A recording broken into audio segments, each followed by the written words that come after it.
I'm really thrilled and honored to be here introducing Patricia Smith. I see her work as being at the confluence of two great rivers of poetry. One of them, the people's poetry of the Americas, that includes writers like Walt Whitman and Pablo Neruda, and another writer like Patricia who has Chicago roots, Carl Sandburg.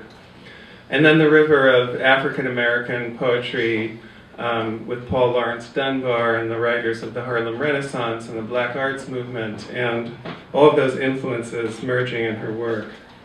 Her collection of poetry, Blood Dazzler, is to me the most probing and lasting literary work to come out of Hurricane Katrina. It was a finalist for the National Book Award. Just last week, she received the Lenore Marshall Poetry Prize from the Academy of American Poets for her most recent book, Should Have Been Jimmy Savannah, which tells the epic of her parents' migration from the rural South to the urban North. And it's really a story of our whole country, in a way, through those two characters.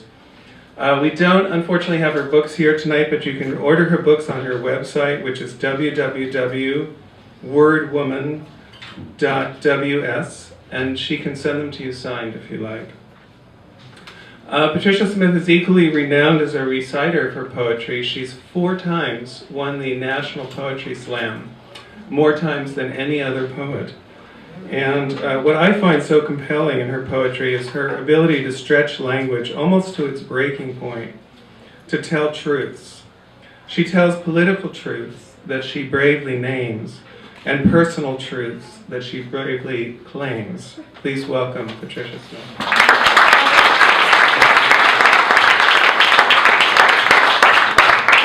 Thank you very much.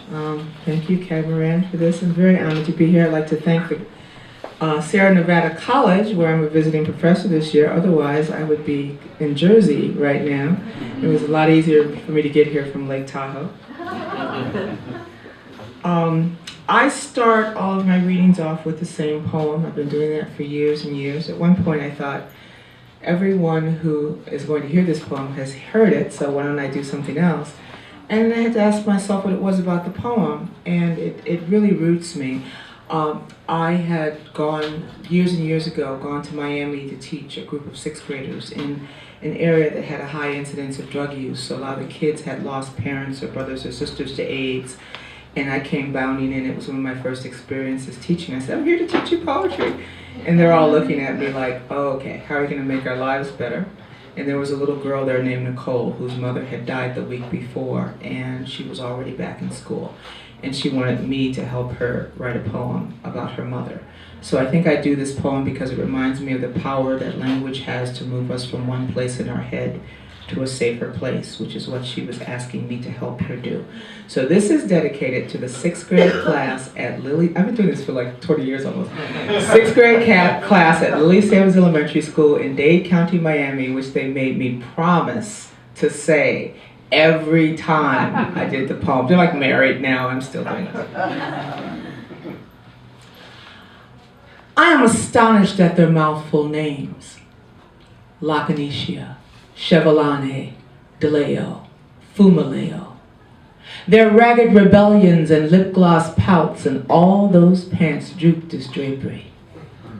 I rejoice when they kiss my face, whisper wet and urgent in my ear, make me their obsession because I have brought them poetry.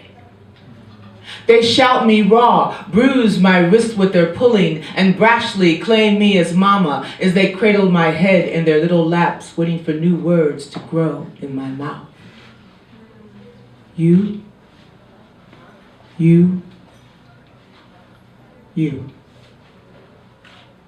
Angry, jubilant, weeping poets, we are all saviors, reluctant hosannas in the limelight. But you knew that, didn't you?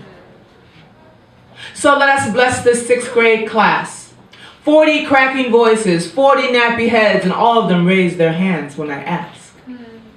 They have all seen the Reaper, grim in his heavy robe, pushing the button for the Dead Project elevator, begging for a break at the corner pawn shop, cackling wildly in the back pew of the Baptist church. I ask the death question, and 40 fist punch the air. Me! Me! An O'Neill matchstick crack child watched his mother's body become a claw. And 9-year-old Tico Jefferson, barely big enough to lift the gun, fired a bullet into his throat when Mama bended his back with a lead pipe. Tamika cried into a sofa pillow when Daddy blasted Mama into the north wall of their cluttered one-room apartment. Danya's cousin, gone in a drive-by. Dark window. Click, click, click. Gone, says Danya. Her tiny finger a barrel, the thumb a hammer. I am astonished at their losses. And yet when I read a poem about my own hard-eyed teenager, Jeffrey asks, "Is he dead yet?" Cannot be comprehended. My 18-year-old still pushing and pulling his own breath. And 40 faces pity me, knowing that I will soon be as they are, numb to our bloodied histories, favoring the reaper with a thumbs up and a wink, hearing the question and shouting, Me, Miss Smith, I know somebody dead." Can poetry hurt us, they ask me, before crawling into my words to sleep. I love you, Nicole says. Nicole wearing my face, pimples peppering her nose, and she is as black as angels are. Nicole's braids kissed with match flame to seal them. And can you teach me to write a poem about my mama, Miss Smith? I mean, you write about your daddy, and he's dead. Can you teach me to remember my mama? A teacher tells me this is the first time Nicole has admitted that her mother is gone. Murdered by slim silver needles and a stranger rifling through her blood, the virus pushing her skeleton through for Nicole to see. And now this child with rusty knees and mismatched shoes sees poetry as her scream and asks me for the words to build her mother again, replacing the voice, stitching on the lost flesh. So poets, as we take the stage, as we flirt and sin and rejoice behind microphones, remember Nicole. She knows that we are here now, and she is an empty vessel waiting to be filled. And she is waiting. And she's waiting. And she waits.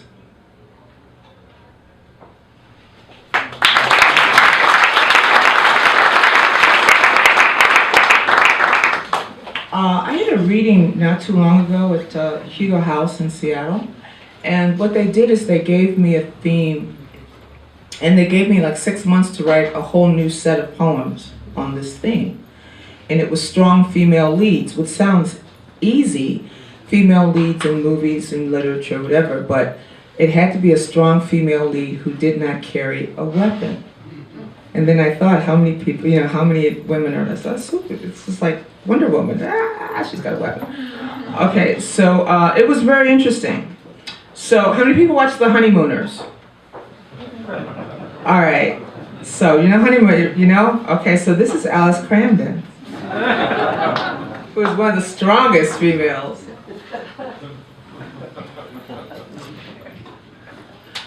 I was crafted, it would seem, to squeal demurely beneath his shifting flab, to pucker my carnation lips on cue, to ladle gobs of twice-boiled vegetables and stringy slabs of meat into his grumbling yap. It would seem that way.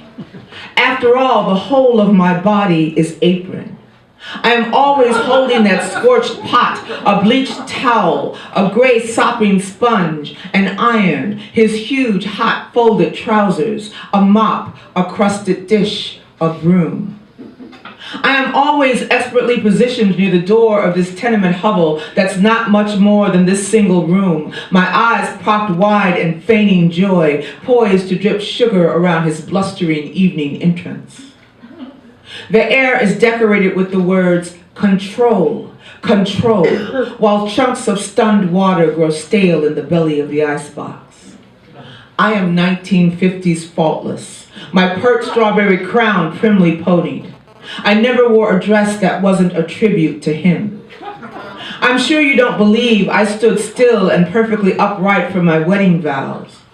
Drowning in mama's wilting taffeta, I was a belle. I do, I do, I do, and I did.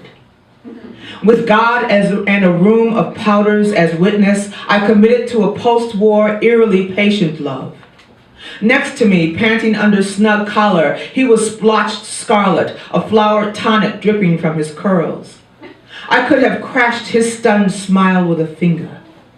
Someone said, God. Then someone said, wife. And I was so clarified, I sparkled. I was my own headspring of light. I arced toward the domestic promise, wiggling in flaccid fingers. I did not hear the word fist. I was anxious to build romance, and I did. My lips found the folds that water couldn't reach. I gave him the name of a wall.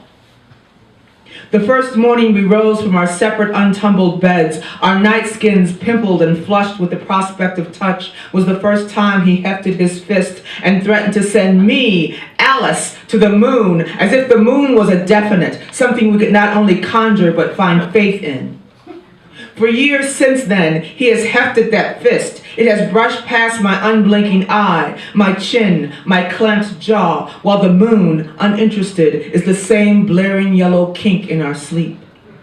Screeching his blind intent, to the moon, Alice, to the moon! His eyes google, the lifted fist quivers, the spittle of his day needles my cheeks. One of these days, Alice, one of these days, bang, zoom! Without speaking, I show him who he truly is.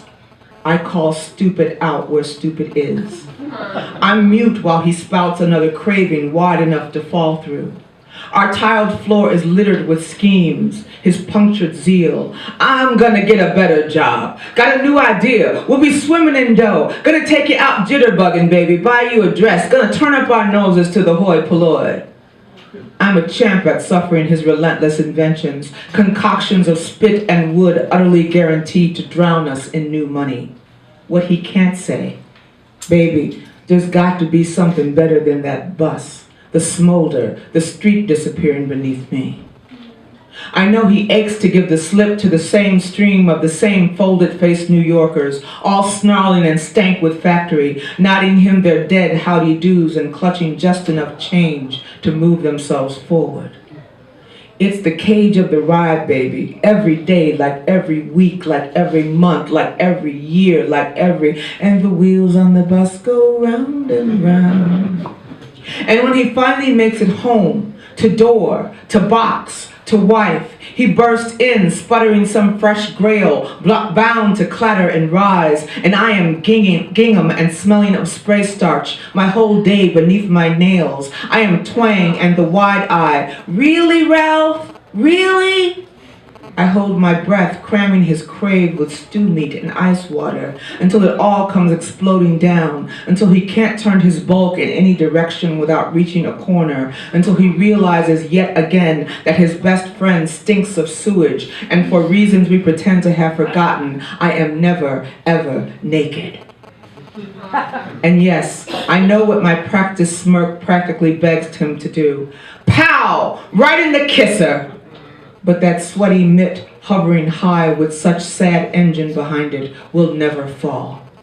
Every woman is damned with a man to raise, a swaggering snarl of belly and bicep, and every ounce of the one I've been given cracks dulcet beneath my hell tongue. I allow the world its brash burning through him. Because after each ritual resurrection, after he has fallen and I have lifted him, when he yanks loose my apron ties and mutters, baby, you're the greatest, it is still 1955, a time of steam radiators and vows of stiff lyric. And he is everything a man can be just then. I am wife. I am what the fist craves. I am the fist.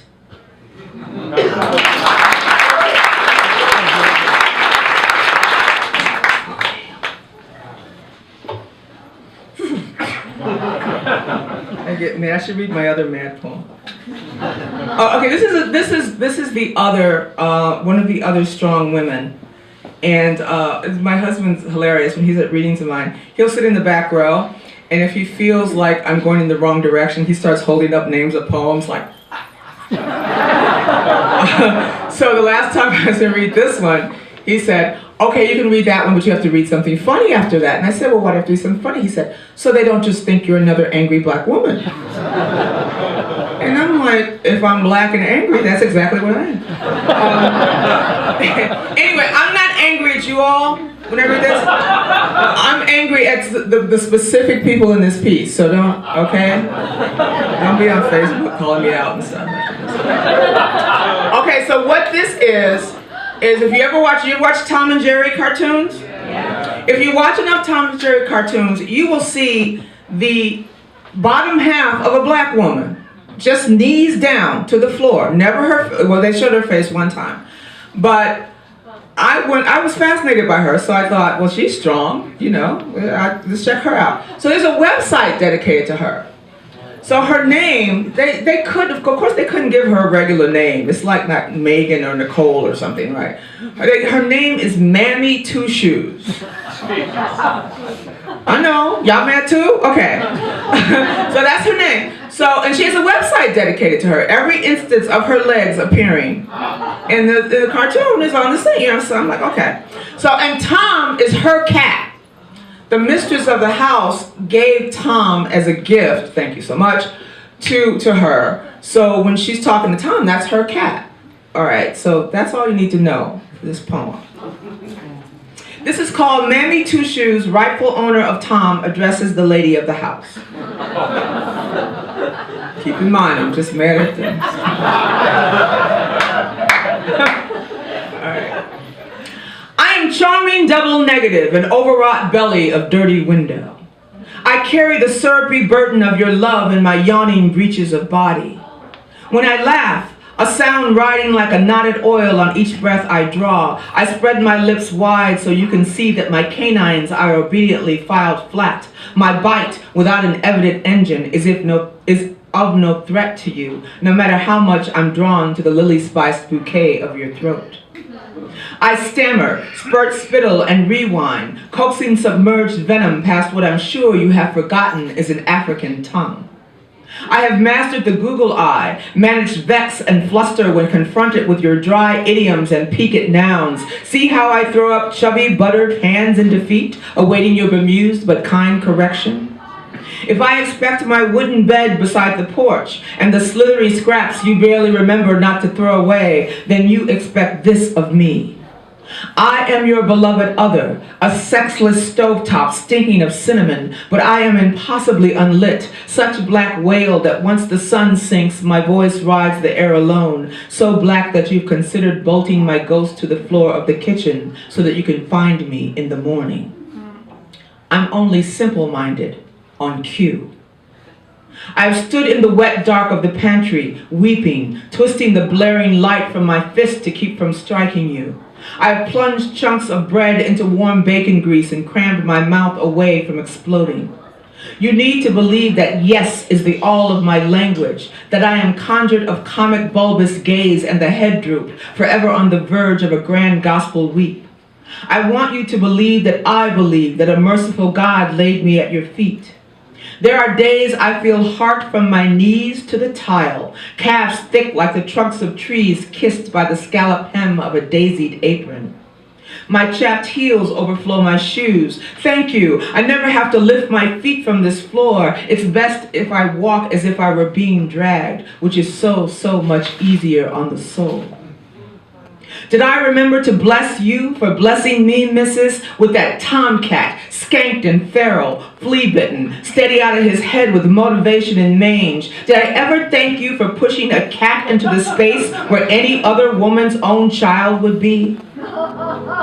You gave me a look down, a relationship with the floor, permission to wag a flabby finger at something, a little push-pull kingdom to rule, an official reason to flap my gums and call on Jesus for help. I say, Tom, are you in that icebox? You better start praying. I said, Lord Thomas, is that a mouse? And just like that, I'm up on a chair, all a jiggle, a chair destined to collapse under my monstrous weight, eyes wide like they've been slapped from behind. In 20 years, you've given me pussy and vermin, the same way you gave me your children, your squirming, babbling, corn silk-crowned boys, who started their lives by scarring my breast with blunt new teeth, who have mounted my body and ridden every tired surface that would hold them. Their fingers gloppied with jelly and snot, they have pried beneath my head rag for the mystery of my hair. They have scraped my forearm and cheek raw and looked for black to be that something alive beneath their fingernails. And yes, they've slowly gone stupid with the sugar, lard, and mouse droppings I shovel into their bowls, then into their mouths. And I smile. I slip a razor into the space between my teeth and the wet wall of my cheek, and I smile. At night, after I have thanked God for the each of you, I never sleep. Like a soldier, I shuffle along the floorboards, the cat licking my heels, that damned mouse skittering blue notes beneath the stove. When I tire, I'm careful not to swallow. I stand outside your door, listening to the capture and unlatch of your breath. I move the blade to my resting tongue. Again, I moan, yes. And God says, don't.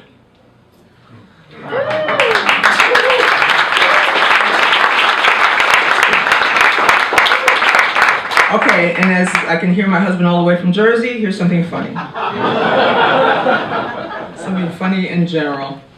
Okay, one of my favorite black men in the world, my favorite segment of the population are old black men, because you can't get over anything on old black men. They've done everything already. So it's like, the internet, we had the internet, what was it, Charlie, back there in 42? And then when you listen to them, you go, oh yeah, they did have the internet, wow. So one of my favorite old black men is John Lee Hooker, blues musician. Okay, don't play, y'all know John Lee, right? Okay. So John Lee was about this tall, wore a Stetson hat, just evil for no reason, and big sunglasses, and just talk like this, you know, and you just like, get out of his way. So this is called How to Be a Lecherous Little Old Black Man and Make Lots of Money. First, you got to get the blues. This is easy if you are a person of any gender and possess a pulse, a cheating lover, a stalking ex-lover, a used Yugo, a pumping heart, an empty wallet, a half-dead dog, an empty refrigerator, one last cigarette butt, a good memory, a nosy mama, a lonely room, a quick trigger, roving eyes, an addiction to whiskey, nothing but the clothes on your back, a Jones for your neighbor's wife, a Jones for your wife's neighbor, a positive test result, an itching to leave, an itching to stay, or any itching where there shouldn't be one. Rub your hands slow over your body, feel the valleys and the wrongs. Let misery chomp your spine toward collapsing. Let it fold your whole self double, then you can walk like John Lee Hooker do. Click shuffle, bent over nose to the ground, wearing a cocked brim felt fedora that wouldn't dare fall off. Then you can think like John Lee do. I'm old as Victrola. I gotta buy a bottle of Mrs. Butterworth if I want to feel a woman. But I can still sing better than you.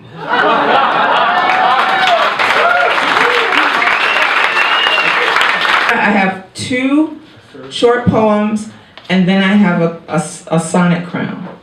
Can I do that? Okay.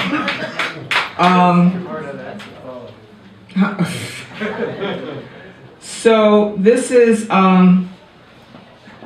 that was an absolutely, I'm sorry, I'm gonna curse now, kick-ass sestina. That was really, yeah, that was the bomb. So I'm not reading mine. I just thought about that. I was like, then why would I read sestina? And actually, I don't think I will. I'll just read another one.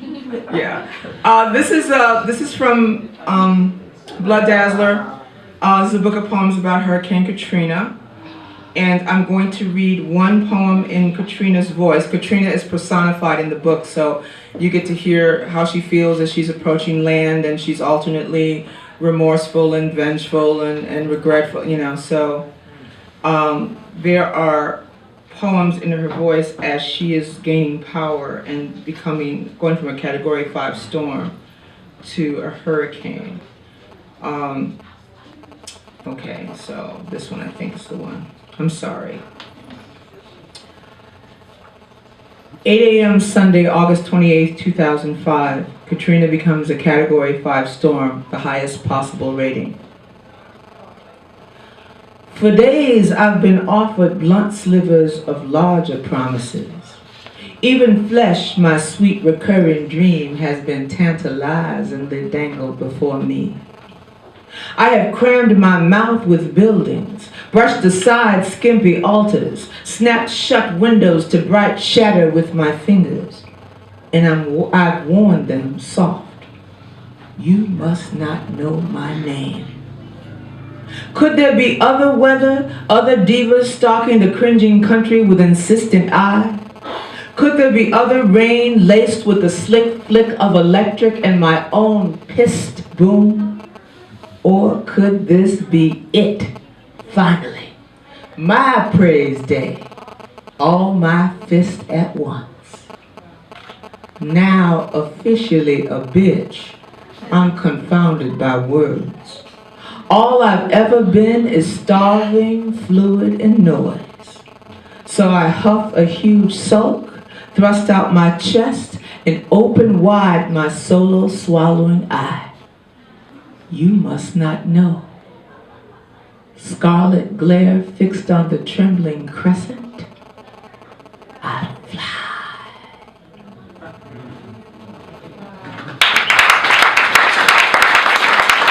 Thank you very much.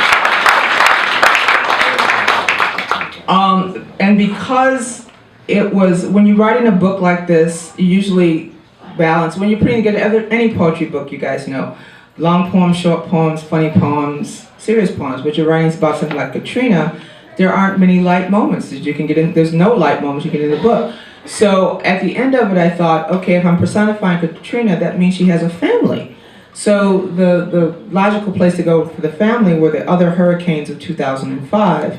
So, and as you know, it's A to Z, and they, every 5 years the list reoccurs unless there's been a certain amount of damage and destructions, and they retire the name, so there will never be another Hurricane Katrina. But these were the other hurricanes of 2005. This was a dance theater production, and at this point all the lights went out and there was a mirror ball that came on and this really hot house music came on. And we said, ladies and gentlemen, presenting the Hurricanes of 2000. And they came out dancing. It was great. Arlene learned to dance backwards in heels that were too high. Brett prayed for a shaggy mustache made of mud and hair. Cindy just couldn't keep her windy legs together. Dennis never learned to swim. Emily whispered her gust into 1,000 skins. Franklin, farsighted and anxious, bumbled villagers. Gert spat her matronly name against the city's flat face. Harvey hurled a wailing child, hi, Irene, the baby girl, through wild tantrums. Jose liked the whip sound of slapping, and Lee just craved the whip. Maria's thunderskirts flew high when she danced. Nate was mannered and practical. He stormed precisely. Ophelia nibbled weirdly on the tips of depressions. Felipe slept too late, flailing on a wronged ocean, and Rita was a vicious flirt. She woke Felipe with rumors. Stan was born business, a gobbler of steel. Tammy crooned country, getting the words all wrong. Vince died before anyone could remember his name. Wilma opened her maw wide, flashing rot. Nobody talked about Katrina.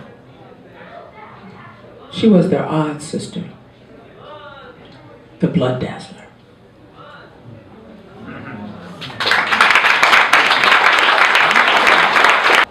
It's just like I was trying to think of what do I really feel like reading tonight, and that was the thing. So, but if you say, shut up, sit down, go away, do that too.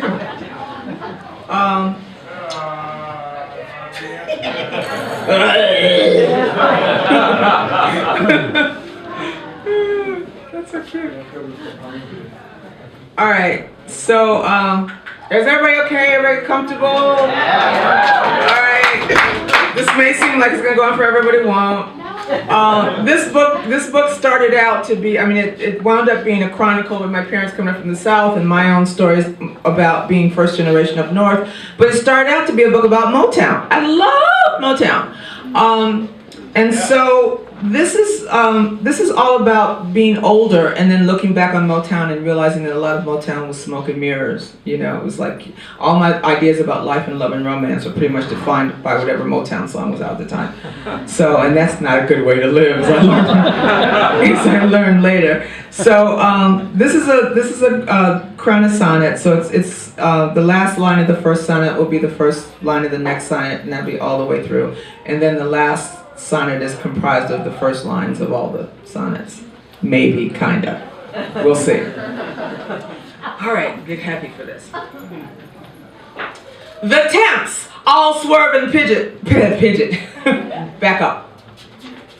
The temps all swerve and pivot, conjured schemes that had us skipping school, made us forget how mama schooled us hard against the threat of 5-part harmony and shark-skin seams. We spent our school days balanced on the beams of moon we wished upon, the needle jet black 45s that spun and hadn't yet become the dizzy spinning of our dreams.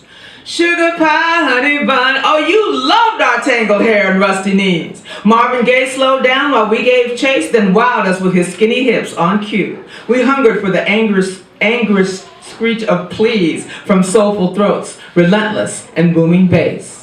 From soulful throats, relentless booming bass softened with the turn of Smokey's key. His languid, liquid, luscious, aching plea for bodies we didn't have yet made a case for lying to ourselves. He would embrace our naps and raging pimples. We could see his croon inside our clothes. His pedigree of milky, flawless skin meant we'd replace our daddies with his fine and lanky frame. I did you wrong, my heart went out to play, he serenaded, filling up the space that separated smoke from certain flame. Couldn't comprehend the drug of him, his sway, silk what his throat should be, he growled such grace. Silk what his throat should be, and growling grace, little Stevie made us wonder why we even needed sight. His rhythm eye could see us click our hips and pump in place whenever he cut loose. Ooh, we'd unlace our Converse All-Stars. Yeah, we wondered why we couldn't get down without our shoes. We tried to dance and keep up with his funky pace of hiss and howl and hum, and then he'd slow to twist our hearts until he heard them crack, ignoring lonesome leaking from the seams. The rocking blind boy couldn't help but show us light. We wailed his every soulful track through open window and neath the door, pipe dreams. Through open window, neath the door, pipe dreams served up Bone Buffant, the Serpentine, and bug-eyed Lady D, the boisterous queen of overdone, her body built from beams of awkward light. Her slithering extremes just made us feel so small. Insanely lean, everywhere she stepped, she caused a scene. We craved her wigs and waist and crafted schemes that would ensure our hips would soon be thin, that we'd hear symphonies, wouldn't hurry, love, 'cause Diana said, make sure it gleams, no matter what it is. Her different spin, a voice like sugar air, no inkling of a soul beneath the vinyl, the Supremes. That soul beneath the vinyl, the Supremes knew nothing of it. They were breathy sighs and flowing hips, soul music's booby prize. But Mary Wells, so drained of self-esteem, was a pudgy, bar-stool-riding, buck-toothed dream who none of us would dare to idolize out loud. She had our nightmares memorized, and like or like it not, she wailed our theme while her too blackness made us ill at ease, and we smeared Atra on to reach for white. When Mary's My Guy blared, we didn't think race, 'cause there was all that romance and the keys that Motown held. Unlocked, we'd soon ignite. We stockpiled extra sequins, just in case. We stockpiled extra sequins just in case the Marvelettes pronounced we'd benefit from little dabs of shine. If we could get inside their swirl, a kind of naughty place, we knew that all the boys would have to brace themselves against our heat, much too legit to dress up as some other thing. We split our blue jeans trying to match their pace. And soon our breasts began to pop. We spoke in bluer tones, and Berry Gordy looked and licked his lips. Our only saving grace? The luscious, liquid, languid tone of smoke, the soundtrack while our A-cup bras unhooked. Our Sutton Negro hips required more space. Our sudden Negro hips required more space, but we pretended not to feel that spill that changed the way we walked. And yes, we still felt nappy, awkward, strangely out of place, while Motown crammed our eager hearts with lace and storylines. Romance was all uphill. No push, no prod, no bitter magic pill could lift us to its light, and not a trace of prizes they said we'd already won. As mamas called on Jesus, shook their heads and mourned our Delta names, we didn't deem to care. Religion, there was only one. We took transistor preachers to our beds, and Smokey sang a lyric dripping cream. While Smokey sang a lyric dripping cream, Levi tried to woo us with his growl. I can't help myself, admitted with a scowl. This bit of weakness was a clever scheme to keep us screaming. Front row, under gleam of lights, beside the speakers blasting vowels, we rocked and we steamed. Levi on the prowl glowed black, a savior in the stage light's beam. But then the stage light dimmed, and there we were in bodies primed for what? We didn't know. We sang off key while skipping home alone. Deceptions that you sing to tend to blur and disappear in dance.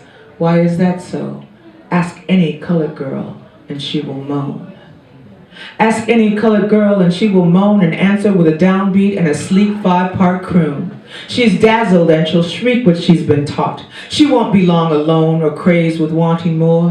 One day she'll own that quiet heart that Motown taught to speak. She'll know that being the same makes her unique. She'll worship at the god of microphone until the bass line booms, until some old temptation leers and says, I'll take you home and heal you in the way the music vowed. She's mesmerized, his moves, his tooth of gold. She dances to the drumbeat of his poem, remembering how love had lied so loud. Remembering how love had lied so loud, we tangled in the rhythms that we chose. Seduced by thump and sequins, heaven knows we tried to live our hopeful lives unbowed, but bending led to break. We were so proud to mirror every lyric. Radios spit beg and mend, and sturdy stereos told us what we were and weren't allowed. Our daddies sweat in factories while we found other daddies under limelight's glow. Desperate, we begged them to illuminate the glitter lives they said they'd guarantee would save us. But instead, the crippling blow. We whimpered while the downbeat dangled bait. We whimpered while the downbeat dangled bait. We leapt and swallowed all the music said, while Smokey laughed and Marvin fell and bled. Their sitting slapped us hard and slapped us straight, and even then we listened for the great announcement of the drum, for tune to spread, a marvelette to pick up on the thread. But as we know by now, it's much too late to reconsider love or claw our way through all the glow they tossed to slow our roll. What we know now, we should have always known. When Smokey winked at us and whispered, they don't love you like I do, he snapped our soul. We wound up doing the slow drag all alone. They made us do the slow drag all alone. They made us kiss our mirrors and deal with heat and hips we couldn't control. They danced deceit, and we did too, addicted to the drone of revelation and the verses thrown our way. Oh, love will rock your world. The sweet, sweet fairy tale we spin will certainly beat the real thing any day. Oh, yes, we own you now. We sang you pliable and clueless, waiting, waiting. Oh, the dream you'll hug one day, the boy who craves you right out loud in front of everyone. But we told you, we know we did. We preached it with a shrug. Less than perfect love was not allowed. Less than perfect love was not allowed. Temptations begged as if their every sway depended on you coming home to stay. Diana whispered air, aloof and proud, to be the perfect girl beneath a shroud of glitter and a fright she held at bay. And Michael Jackson, flailing in the fray of daddy love, succumbed to every crowd. What would we have done if not for them, wooing us with roses carved of sound and hiding muck we're born to navigate? Little did we know that they condemned us to live so tethered to the ground, while every song they sang told us to wait. Every song they sang told us to wait, and wait we did, our gangly heartbeats stunned and holding place. Already so outgunned, we little girls obeyed, and now it's late, and CDs spinning just intimidate. The songs I'll say, just look at what you've done. You've wished through your whole life, and one by one your trusting sisters realize they don't rate. So now, at 50 plus, I turn around and see the glitter drifting in my wake and mingling with the dirt. My dingy dreams are shoved high on the shelf. They're wrapped and bound so I can't see and contemplate the ache. The temps all swirl and pivot, conjured schemes. The temps all swirl and pivot, conjured schemes, from soulful throats, relentless booming bass, then silk where throat should be. Much growling grace from open window neath the door, pipe dreams that soul beneath the vinyl. The Supremes used to stockpile extra sequins just in case Diana's Negro hips required more space, while Smokey sang a lyric dripping cream. Ask any colored girl and she will moan, remembering how love had lied so loud. I whimpered while the downbeat dangled bait and taught myself to slow dance all alone. Less than perfect love was not allowed, and every song they sang told me to wait.